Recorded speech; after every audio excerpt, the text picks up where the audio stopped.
Mama Betty Namboze Bakireke avuddeyo n'ayanukula abo abadde batambuze ebigambo mbu agambye bawagire Mathias Mpuuga mbu yagwanidde kuba president w'eggwanga Uganda Kyagulanyi talina kyatugamba.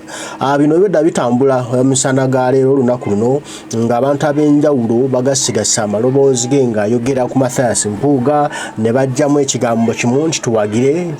Mathias Mpuuga Kyagulanyi tumusuule ng'oli alusa akatambi era bannayuganda bali batandise okufyuminga nga batidde nnyo era nga batandise omuweereza bomu bazoka kati naavuddeyo ne yeetonda olw'ebigambo ebitambudde mu ngeri bw'etyo n'agamba naye ye ebigambo bye bibadde birala nnyo nti wabula waliwo wanuupu emukono eyo abadde mu lukuŋŋaana lwe Lumooro eyaleese bannamawulire badidde ebigambo bye byabadde ayogera ne message gyabadde ategeeza babadde mu lukuŋŋaana olwo mbadde agamba temubanga Mpuuga ne tutomera nga Mpuuga tulina ffenna kuwagira Kyagulanyi Ssentamu kati bagira tulina kuwagira Mpuuga mufo kya Kyagulanyi balekawo Mpuuga ne bafulumya akatambi akali mu kwa kagamba nti bitandabyogerako ayogedde ebirala era obutambi obutuufu bano lukali ekitiibwa buli bayogereddemu ebigambo ebyo nti bano baaga kumulisa amatugambuzi bamuliise ngo era agamba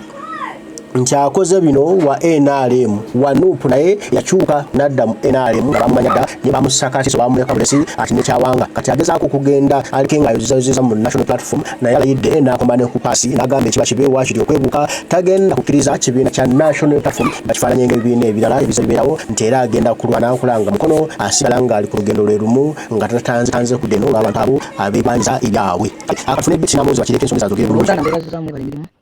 kuliko olukiiko lwa NUP nsaba okubategeeza nti omukulu bazanye ne ttiimu ye nga bali wamu ne ttiimu yaabwe y'abannamawulire eyateekebwawo munafe RDC bagenda ne batula ne bakwata speech yange ne batandika okusalamu amaloboozi nga bagenda bagatagatta ebigambo ne bagattamu ebigambo byabwe bitabadde na mu lukiiko bitalanayogera nako ne bagenda nga bajjamu byenjogedde ne bagamba nti mu lukiiko tululwaniddemu nga bakansala bampakanya kubanga nze nziza mu lukiiko ne mbagamba nti Mpuuga ye mutuufu nti neera mumuveeko mwena babadde mu lukiiko olwo mumanyi byenjogedde n'omutima gwe njogereddemu n'okubanyonnyola kwe mbanyonnyodde na biki bye njogedde mu butuufu bwabyo ne ku nsonga eyo ludda ki kwe mbadde mukimanyi bulungi naye bwe tubanga buli tunatulanga mu nkiiko z'ekibiina ng'abantu abamu bajjamu bya kututabula mu kifo ky'ekibiina ekyogenda maaso baba ekigendererwa kya kulemesa kibiina wane mu kkono nolwekyo omulundi guno ndibadde okwerwanako buli kintu kibaako entandikwa n'enkomerero tugumiikiriza nnyo enkola y'abazanya tetumugumiikiriza mu buyaye bwe mu bufere bwe mu bubbi bwe wid tetumugumiikiriza mu bukumpanya bwaliko ne mu kukolera n'abeemu bwe yateekawo fene tusirika ne twefuula abasiru niwo omulundi guno lutalo ndagala mulangirire nga muli ready nti tugenda lulwana paka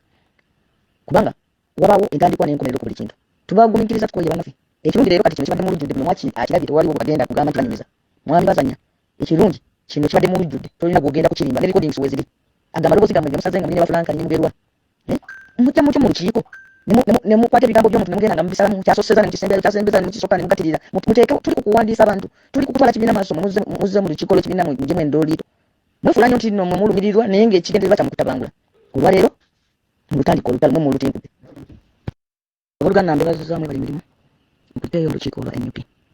nsaba okubategeeza nti omukulu bazanye ne ttiimu ye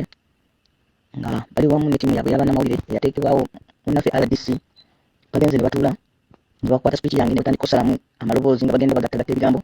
ne bagattamu ebigambo byabwe bitabadde na mu lukiiko bitanayogera nako ne bagenda nga bajjamu byenjogedde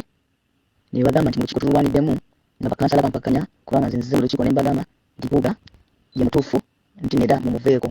mwena abadde mu lukiiko olwo mumanyi byenjogedde n'omutima gwe njogereddemu n'okubanyonnyola kwe mbanyonnyodde na biki bye njogedde mu butuufu bwabyo ne ku nsonga eyo ludda ki kwe mbadde mukimanyi bulungi naye bwe tubanga buli lwe tunaatuulanga mu nkiiko z'ekibiina ng'abantu abamu bajjamu bya kututabula mu kifo ky'ekibiina ekyogenda mu maaso baba ekigendererwa kya kulemesa kibiina wane mukono nolwekyo omulundi guno ndibadde okwerwanako buli kintu kibaako entandikwa n'enkomerero tumugumiikiriza nnyo enkola y'abazanya tumugumiikiriza mu buyaye bwe mu bufere mu bubbi tumugumiikiriza mu bukumpanya bwaliko ne mu kukolera n'abeemu bwe yateekawo fene tusirika ne twefuula abasiru naye omulundi guno lutalo njagala mulwangirire nga muli ready nti tugenda lulwana paka kubanga wabaawo entandikwa n'enkomerero ku buli kintu tubagumiikiriza tukoye bannaffe ekirungi leero kati kino kibadde mu lujjudde buli mwaki akirabye tewaliwo bwe bagenda kugamba nti banyumiza mwami bazanya ekirungi kino kibadde mu lujjudde tolina gwogenda kukirimba ne recordings weziri agamba maloboozi gammwe gemusaze nga mulina bafulanka ne mugerwa mujja mukyamu mu lukiiko ne mukwata ebigambo by'omuntu ne mugenda nga mubisalamu kyasoseza ne mukisembeza ne mukisooka ne mugatirira muteeke tuli kukuwandiisa abantu tuli kukutwala kibiina maaso muze mu lukiiko lw'ekibiina muggyemu endooliito mwefuula nnyo nti nno mulumirirwa naye ng'ekigendererwa kyammwe kutabangula olwaleero lutandiko olutalo mu lutinkudde.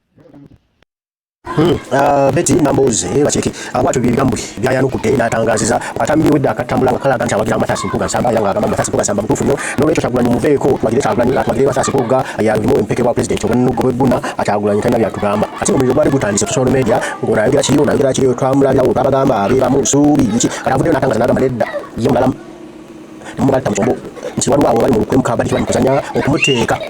okumukyayisa era okumuteeka mu ebigambo byatayogedde agamba nti ebigambo byogedde mu lukuŋŋaana weebiye ebituufu bitali editeke naye bino byeditinze ne batonya ebisomba ne babisoosa ate ne mumakati ne babiteekawa kati ne babigattira kati bo ne baddamu ekyabwe kye baabali kikwamini ne batandika okutambuza ekyo bamukampanye oba bongere okugamba nti Uganda teyeesigwa agamba ye tayinza okukiriza n'omulundi n'ogumu era agenda kufaafagana n'omuntu yenna empuna eyo abadde agenda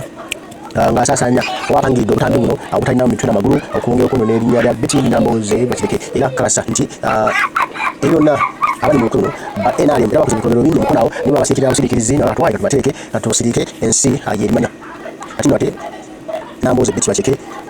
yeeganya ebigambo era abadde batandise okumugamba nakino abagambye tanabyogerako abali olukwe b'abantu abapanzepanze ebigambo bye ne babijja mu bofezi tebagala naye nga oli gino mueri tujja kuja muna baliko munagana benaje muri mukimanye tino obuvunaanyizibwa nammwe n'obuvunaanyizibwa ffenna collectively okumira eggwanga laffe lino kikwatako era gwe mwana wa Uganda nange n'oli ffenna kikwatako akasaba balina emiziko tabanisa tutambulira eggwanga laffe kubanga literera era litambuze bulungi baagala nnyo mwenna abaliko mwebali kubaako Mukama Katonda gwe nsaba bankuumire atujja kuba tuddamu batayimira